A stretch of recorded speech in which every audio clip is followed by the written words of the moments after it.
Le premier homme, Adam, a péché et sa transgression a entraîné l'humanité dans le péché. Mais ce n'était pas l'origine du péché. Ézéchiel 28, 13, 15 parle de façon figurative de Satan, qui a été créé à l'origine sans défaut, comme toutes les choses créées par Dieu. Le verset 15 nous donne une idée de l'origine du péché.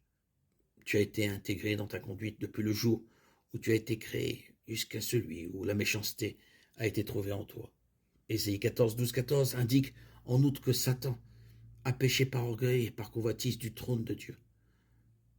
Lorsqu'il s'est rébellé contre Dieu, Satan a été expulsé du ciel. Ézéchiel 28, 15, 17, 1 Timothée 3, 6. Ce qui nous amène alors à la question suivante. Comment le mal s'est-il manifesté dans une créature parfaite?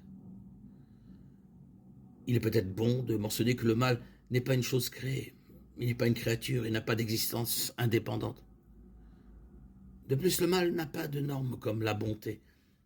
C'est un manque, une déficience, un manquement à la norme de la bonté parfaite de Dieu.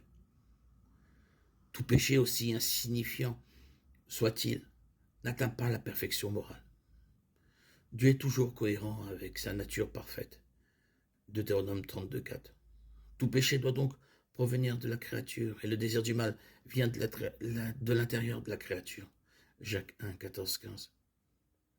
Le péché a été trouvé en Lucifer à cause d'un choix que cet ange a fait de chercher autre chose que ce que Dieu avait choisi pour lui.